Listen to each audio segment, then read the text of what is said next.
All right, welcome to the 1-6 notes. Hopefully we're welcoming a few more of you. If you're watching the video notes for the first time, that's a good thing because today we are doing something that is new finally. So we're down here today solving absolute value equations and inequalities.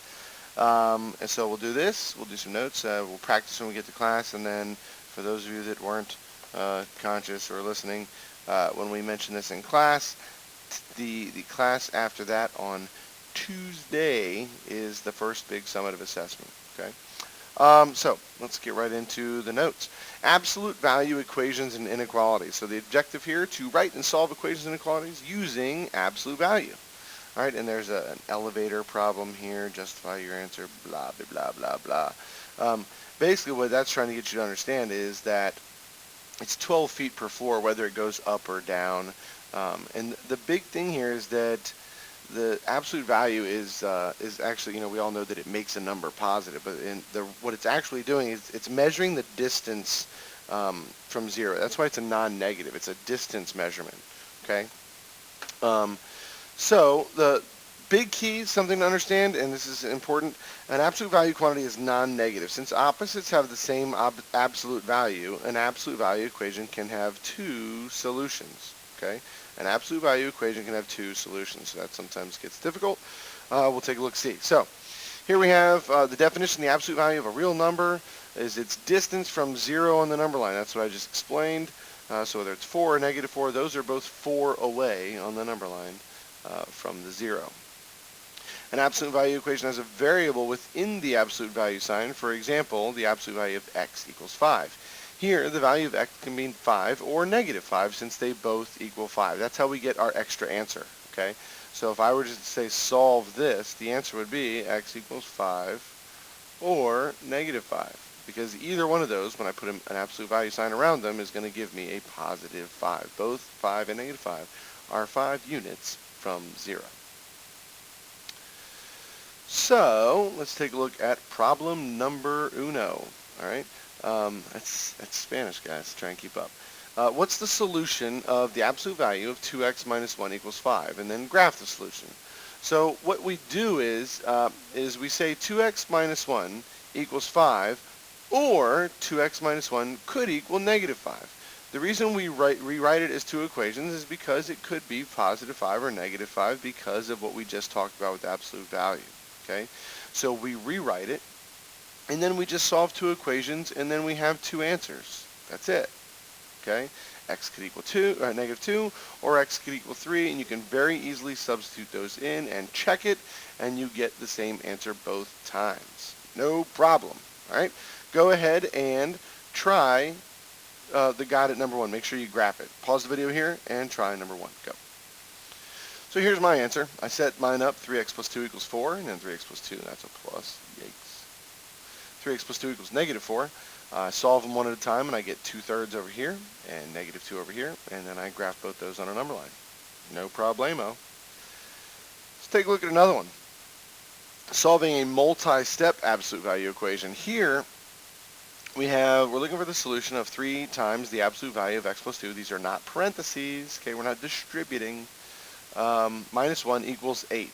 So what we want to do, the big goal is we want to get the absolute value by itself. Then that's when we can involve our or. So we added 1 to both sides. We divide both sides by 3. And then once we get to here, once we have just the absolute value on one side and the number on another, that's when we can say, all right, well then x plus 2 equals 3 or x plus 2 equals negative 3. We solve both those. We get 1 and negative 5. We check our answer. Not too difficult, but you got to make sure you get the absolute value by itself. Okay, that's the key. Get the absolute value by itself first. Go ahead and take a second and try number 2. Pause the video now. All right, I skipped a few steps on this one. Hopefully you got to the absolute value of x plus 9 equals 2. Then I go to x plus 9 equals 2 or x plus 9 equals negative 2. I get my two answers of negative 7 and negative 11, and then I graph them. No problem again. Let's take a look here. Distance from 0 on the number line cannot be negative. Therefore, some absolute value equations, such as this one, have no solution. It's important to check the possible solutions of an absolute value equation. One or more of the possible solutions may be extraneous. Good word, SAT word. Extraneous. An extraneous solution is derived from an original equation that is not a solution of the original equation. So we'll take a look at what that means. But we do need to understand that if we just have absolute value of x equals a negative 5, that's not possible. We can't have a negative number after we've taken the absolute value of it. So, checking for extraneous solutions. So this is how we do this. We go through the same steps that we have been going through. So we would we have the absolute value by itself. So we set that equal to this number, and then we set that equal to the opposite of this number, being sure to use parentheses because it's the opposite of this whole thing. And then we solve, and we end up with x equals negative 3 or x equals negative 1. When you check those, when we plug those in, what we find is on this side, when we plug in a negative 3, we end up with negative 7. Well, the absolute value of a number cannot be a negative. So x equals negative 3 does not satisfy the original equation. It is extraneous. The only good solution is negative 1. Okay, so x equals negative 1. Go ahead and try the got it number 3 and see if you can get the extraneous solution on that one. Go ahead and pause the video and try that now. So I brought this problem on a new page because I want to make sure we have enough room to see it all. So I wrote it out both ways, making sure that this is negative, and I use parentheses. I solve for x on both of them, and I get negative 8 and negative 1. And then when I go to check it, I end up over here, I get negative 56 plus 14, hopefully you did too, and that's negative 42. And this gives me negative 7 plus 14, and that's just 7. So because I'm taking the absolute value of a number, I cannot be negative, so that one is no good. That is extraneous. Okay? Look at that handwriting. That's gorgeous. So x equals negative 42 is extraneous. It doesn't work. The only answer that is a good one is x equals 7. All right? If you have questions on that one, just write something down and remind yourself to ask me in class. The solutions of an absolute value inequality, like for example, inequality, the absolute value of x is less than 5, includes greater than negative 5 and less than 5. This is the compound inequality that looks like this, which you can write as this. So the absolute value of x is less than 5, which means x is between negative 5 and 5. Those are the numbers that satisfy the inequality. Okay? You can write an absolute value inequality as a compound inequality without absolute value symbols. Because when we did a compound inequality and we had x is greater than negative 5 but less than 5, that's the same thing as this. Okay? So we're able to get rid of the absolute, not get rid of, but we're able to rewrite it. So we have this 5 right here. We make it negative, positive, and put that in between it. Because 2x minus 1 is in between negative 5 and 5. And then we solve. We add 1 to all the parts. We divide all the parts by 2, and then we get that. So let's take a look here at number 4. What would you do? And I'm going to walk you through this one just to make sure you understand. So we have we want to rewrite it, so I'm going to say negative 8, so I'm going to make that 8 negative, is less than 3x minus 4, which is, it's less than or equal to, which is less than or equal to positive 8, because this could be negative 8 or positive 8 and anything in between. Alright, then I'm going to add 4 to everything, so I have negative 4 is less than or equal to 3x, which is less than or equal to 12. And then I'm going to divide by 3, so negative 4 thirds is less than or equal to x, which is less than or equal to 4. So there's my inequality, that's the solution. And then a graph of my solution, here, let's be fancy. There we go. Let's throw a couple more lines on here so we have enough.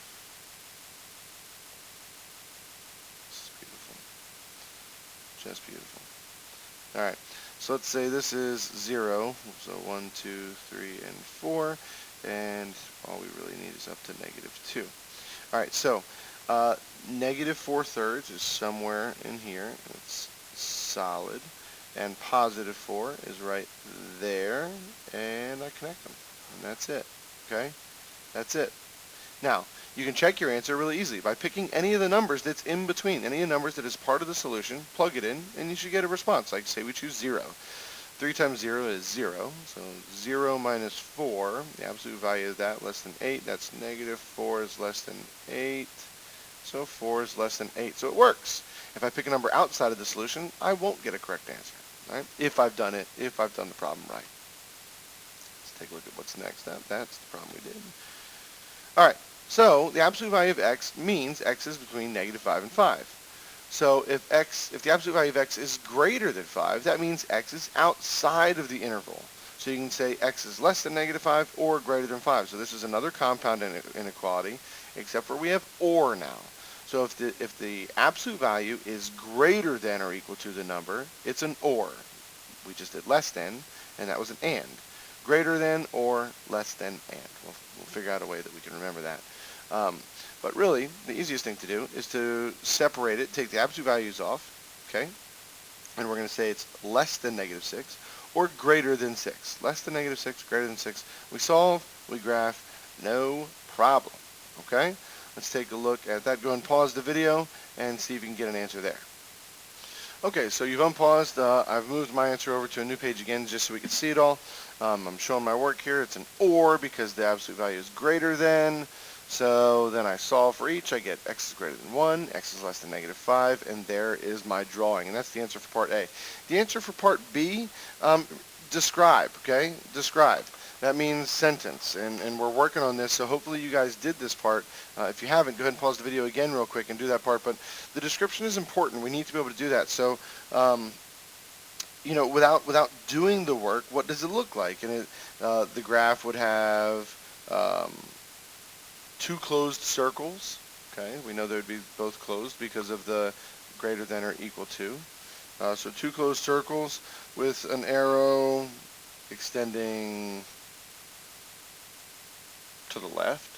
Sure, you can just say to the left and move that back on the page so you can see. And to the right. That's plenty. Okay, you don't need to do more than that. Simple, but that's part B. That's what it would look like if we were to actually do that problem and solve it. So just so we know, there's B, and the big thing is because this is greater, and that's what makes it an or, and that's how I know that this down here is true. All right. Hold on. Did we get to? Let's go back in time here for a second. Yeah. All right. So, concept summary, and this would be, I mean, it even says, guys, take note. Like, this would be a good part to pause it and maybe write some things down. Symbols, that's the absolute value, that's the distance from 0. When x is less than, okay, when absolute value of x is less than or less than or equal to, that's when we have an and. When it's greater than or greater than or equal to, that's when we have an or. This is worth jotting down, okay, worth jotting down. It's important that we understand this stuff. It's important that we're able to describe it, okay? All right, so this part at the bottom explains something. So sometimes a manufactured item's actual measurements and its target measurements can differ by a certain amount. This is called the tolerance. Tolerance is 1/2 the difference of the maximum and minimum acceptable values. You can use absolute value inequalities to describe tolerance. So let's take a look at what that might be like. Not at you. You. In car racing, a car must meet specific dimensions in order to enter a race. Officials use a template to ensure these specifications are met. This is actually exactly what they do in NASCAR, Rubbins Racing, if you're not first, you're last.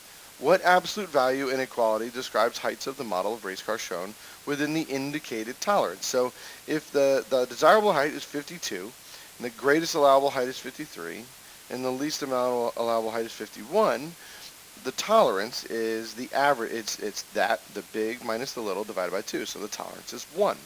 So we can use an absolute value inequality to say -1 is less than h, minus 52 less than 1, less than or greater than 1. So the height of the car has to be in between those two, or h minus 52 has to be less than or equal to 1. Okay, we can rewrite it. So suppose that the least allowable height of the car race in problem 6 was 52 inches. And the desirable height was 52.5. What absolute value inequality describes heights of the model of the race car shown with the indicated tolerance? Right? So, really simply, if the difference here was 1, so the largest height, the desirable height was 52.5, and the least allowable height was 52, that means the max allowable height was 53, so 53 minus 52 is 1. 53 minus 52 equals 1. And then the directions on the slide before this said divide that by 2. So 1/2. Okay, so that's the tolerance. 1/2 is the tolerance. Okay. Then we take that and we say that the height minus the desirable, right, so 52 was the desirable height, right? So the height minus the desirable height here in our problem, it's 52.5. The absolute value of that has to be less than or equal to 0.5. That's it. That's all you got to do. No problem. So that's it for the notes. I said that's it and no problem. If you had a problem, find a way to ask me online before class, and the interweb is a powerful place. Twitter, SchoolFusion, email, something, or write your questions that you have down right now, and we'll go over them in class when I see you on Friday. Can't wait. See you soon. Bye.